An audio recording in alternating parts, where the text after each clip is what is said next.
السلام عليكم اخواتاتي وخوتي، لاباس عليكم؟ بخير الصحه؟ لاباس، كنتمنى تكونوا بخير وعلى خير. المهم غندير لكم واحد البيتزا ان شاء الله بطريقتي. غادي ناخذ هنا درت 2 سلايف ديال الدقيق الفورص. المهم كل زلافه راه كتعبر ربعة، يعني نص كيلو ديال الدقيق هنا.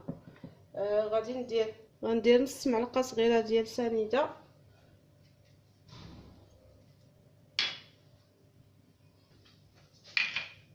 غندير البنات معلقه كبيره ما عمرش ديال خميره فوريه، خميره العجين ما تكونش عامره بزاف. غندير معلقه كبيره ونص ديال حليب بغبره. المهم اللي متوفر عندها ديروا، اللي ما متوفرش عندها بلاش. المهم غير اختياري، ولكن كيجي زوين في العجينه، كيهشش العجينه. غادي ندير شويه ديال البصله بودره، انا عندي هذه مهرمشه شويه. المهم غير اختيار البنات، انا كنت كندير حتى الثومه بودره الا متوفره، الا ما عندكمش بلاش، غير اختياري ولكن كتلذذ العجينه. المهم غير اختياري، الا كاينه عندكم ديروها. غادي ندير شويه ديال الزعتر محكوك،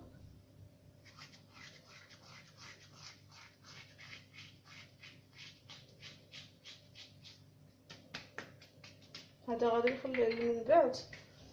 وعندي هنا نص كاس ماشي نص كاس بالضبط، بقى لي غير شويه باش يولي نص كاس ديال الزيت البلديه.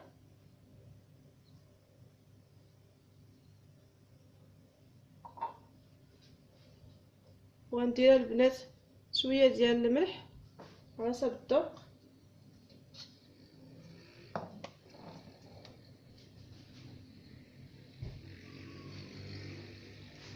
غادي نخلط العناصر. حطيت طرمل لينا داك الدقيق مزيان بداك الزيت.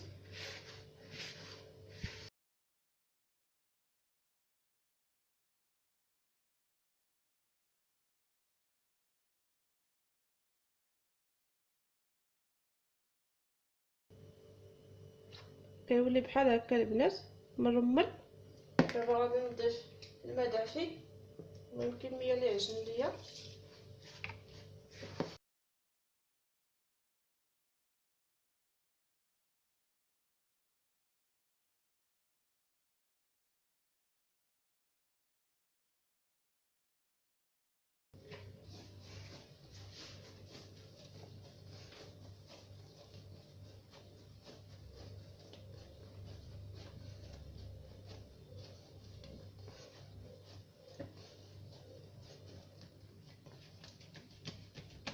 بعد ما جمعتها البنات درتها شويه هنا فوق البوطاجي، مسحته بالخل صافي. غادي نجمعها هكا.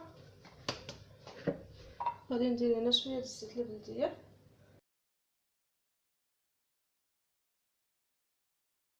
بحال هكا. وغادي نغطيها بالسلوفان ولا بشي بلاستيكه، المهم اللي متوفر عندكم. وغادي نخليها ترتاح واحد ربع ساعه ما بين نديروا الحشوه ديالها ان شاء الله، وتخمر لينا شويه، وديك الساعه نتلاقى معكم في الحشوه ان شاء الله. ها هي العجينه ديال البيتزا البنات، درتها هنا باش ترتاح ليا. دابا غناخذ، درت هنا شويه د البصله مشلضه كيف ما كتلاحظوا معايا. المهم انا درت البصله بيضاء، المهم اللي متوفر عندكم اما خضاريه اما ديك الحمراء. دابا غادي نديروا ليها شويه ديال الزيت البلديه،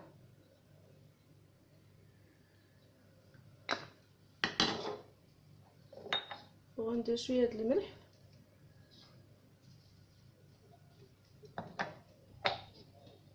وشويه ديال الابزار، وغادي نشحرها البنات. وديك الساعه نتلاقى معكم باش نزيدوا ليها الكفته والعطريه اللي بقات. المهم الكفته، درت الكفته ديال اللحم. المهم الحشوه البنات اختياريه، غير انا اليوم غنديرها لكم بالكفته، ومره اخرى ان شاء الله نديرها لكم بحشوه اخرى بحال الطون بحال شي حاجه اخرى ان شاء الله. البصله البنات درتها كتشحر. درت لاصوص طوماط، هذه راه كاينه عندي في المجمد، قلتها لكم مره في واحد الفيديو ديال البيتزا المول العجيب. المهم هذه غير مطيشه، كنحكها في حكاكه رقيقه كندير ليها شويه ديال الملح والابزار وشويه ديال الزعتر والزيت البلديه وشويه ديال التحميره. ملي كتشحر مزيان حتى كتولي بحال هذا الشكل كنضيف ليها راس المعلقه صغيره ديال السكر سنيده باش تنقص لينا الحموضه، وكندير فيها معلقه صغيره ديال مطيشه د الحك، غير معلقه صغيره ما كنكثرهاش انايا. المهم هذه هي لاصوص جبتها من المجمد قبيله حتى تلقات ليا هكا. غنضيف فيها باقي شويه د الزيت البلديه دابا طايبه بالزيت البلديه، غير انا ملي غنديرها في الحشوه في البيتزا كنزيد ليها شويه د الزيت البلديه وكندفيها شويه فوق البوطه عاد كنستعملها. ها هي البصله البنات بعد ما شحرات ما كنخليهاش طيب بزاف حيت باقي غادي تشحر مع الكفته. درت هنا شويه د السكنجبير شويه د الخرقوم شويه ديال التحميره، ما كنكثرش بزاف العطريه، وغادي ندير عليها الكفته.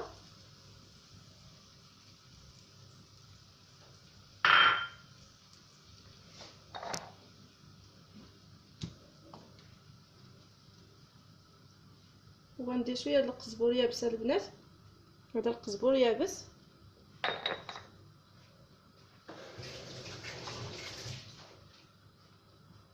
صافي البنات دابا غادي ناخذها نشحرها عاوتاني مزيان مع البصله ونتلاقى معكم ان شاء الله. نخليها تبرد بين ما غنوجدوا العجينه.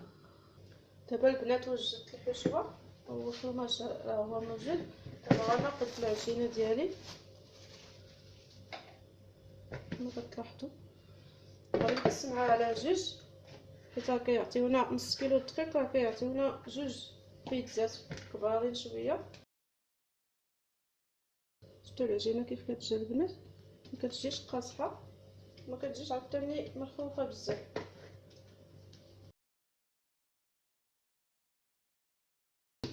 انا البنات غادي نخدم غير بوحده، انا داكشي علاش درت جوج. المهم الا بغيتو طيبوهم نتوما بجوج راه غادي ديروهم.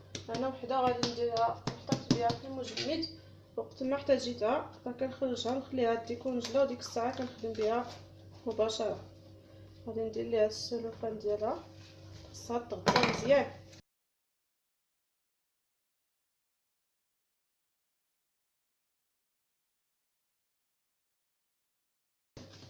بحال هكا البنات، وغادي نديرها دابا في المجمد حتى وقت ما بغيت عاوتاني البيتزا نديرها للبنات ونجبدها ديك الساعه.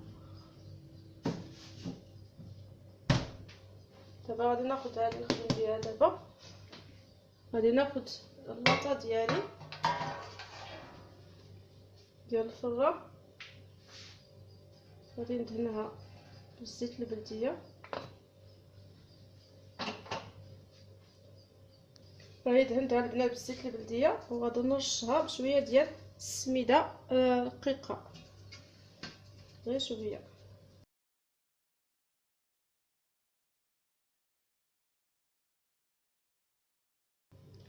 دابا البنات غادي نصب فيها هاد العجينه هادي.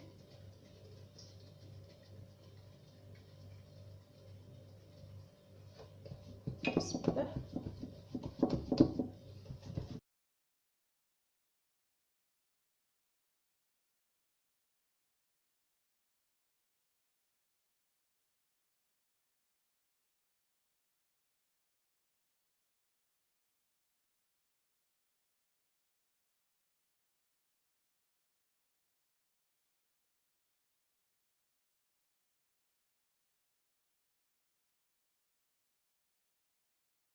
ها هي البيتزا ديالها البنات، غادي طلعتها شويه للجوانب حيت غادي نحتاجو هاد الجوانب، غنوريكم كيفاش غندير ليها. المهم غناخد فرماج ديال الموتزاريلا قطعتوه، المهم تقطعوه اصابع ولا الشكل اللي بغيتو. غادي نديروه من الجوانب بحال هكا حتى شويه.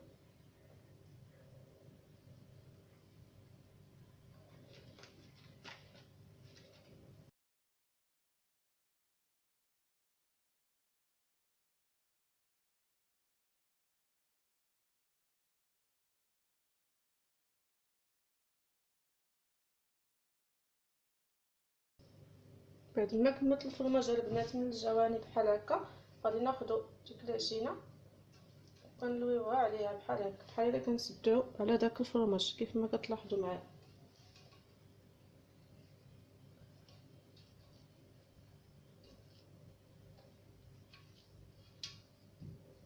كنسدو مزيان باش ما يتحلش لينا.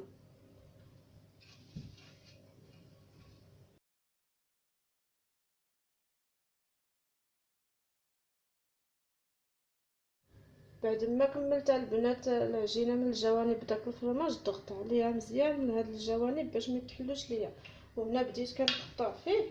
يمكن لكم تخليوها غير هكا البنات، ولكن انا غندير ليها هاد الشكل. غتقطعي المهم على حسب، ما عرفتش واش كيبان لكم هكا ما كيبانش لكم، بحال هكا البنات. ندور لكم كنتمنى يبان لكم. كنقطعو هكا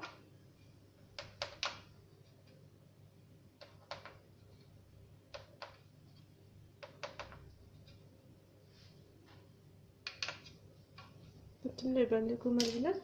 ديك الساعه كنديرو ليه هكا، كنجنبو بحال كنطلعو هكا. شفتو؟ كنتمنى يبان لكم مزيان.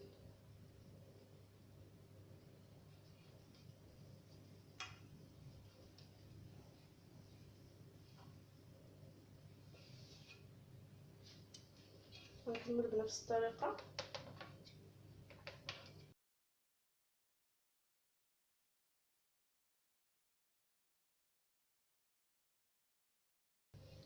كنتمنى يبان لكم البنات.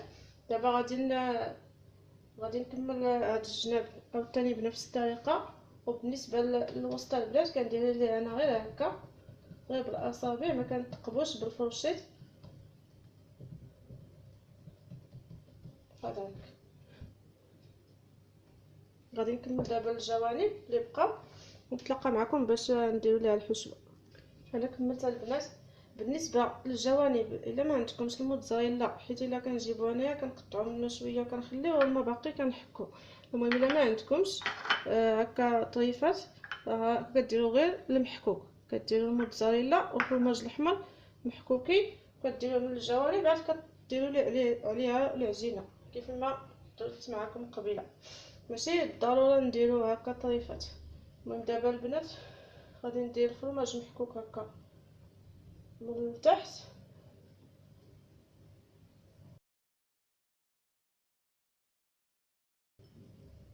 هذا الفرماج الاحمر والموتزاريلا مخلطين.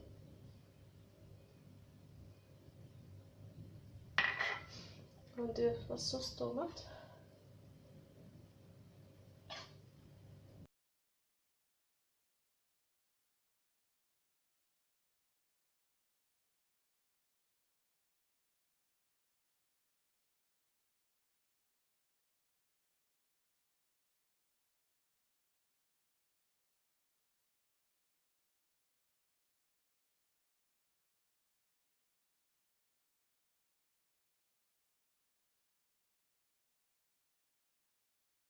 يمكن البنات ديروا لا صوص طوماط هو الاول عاد طشوا الفرماج. المهم اللي بغيتو لا ديروا الفرماج هو الاول عاد ديروا لا صوص طوماط.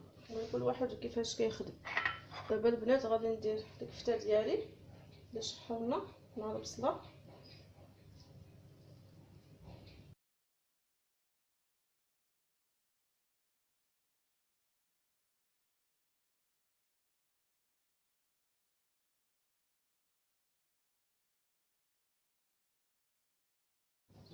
دابا البنات غادي ندخلها الفران يكون سخون مزيان من التحت، يكون درجه الحراره ديالو هكا عاليه شويه، ما تكونش العافيه مهيله، حيت بالنسبه للبيتزا والعجائن ما كيبغيوش العافيه مهيله، كيبغيو العافيه تكون مجهده شويه، تكون تقريبا بحال المتوسطه، ما تكونش عاوتاني مجهده بزاف باش ما تحرقش لكم.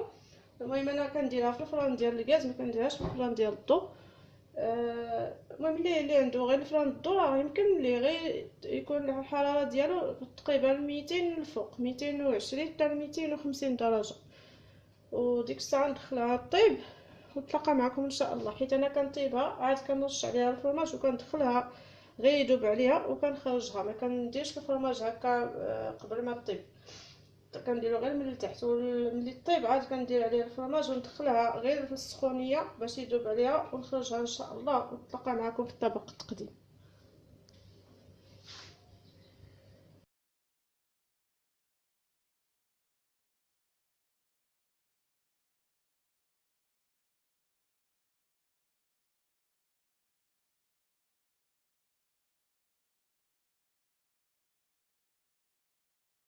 ها هي البنات بعد ما طابت من التحت، دابا رشيت عليها الفرماج غندخلها يذوب عليها، وديك الساعه باش تحمر ليا شويه هنا من الجوانب صافي وغادي نخرجها ان شاء الله. ها هي البيتزا ديالنا البنات بعد ما طابت، درنا عليها الفرماج كيف ما شفتوا معايا وداب عليها وخرجتها. ونسيتها البنات، درت حتى شويه د الزعتر فوق الفرماج، عاد دخلتها الفران حتى داب عليها. الزعتر كيعطيها المذاق زوين. فكتجي البنات هشيشه كيف ما كتلاحظوا معايا، العجينه ديالها كتجي زوينه بزاف. ها هي البنات راني زينتها شويه ديال الزويتينات هكا كحليل. راني قطعت لكم واحد الطريف كيف ما كتلاحظوا معايا، شفتوا الشكل ديالها كيف كيجي، وكتجي طريه كتجي خفيفه البنات، شفتوها كتجي رطبه وزوينه. كنتمنى تبان لكم، شفتوا هشيشه بزاف البنات. كنتمنى تجربوها وتردوا عليا الخبر ان شاء الله. ودابا البنات غنخليكم على خير، وكنتمنى يعجبكم الوصفات ديالي، وكنتمنى تخليو ليا كومونتير ديالكم، واللي بغات شي حاجه ان شاء الله تقولها ليا في لي كومونتير. ودابا البنات غنقول لكم بسلامه عليكم، وخليت لكم الراحه حتى الفيديو اخر ان شاء الله.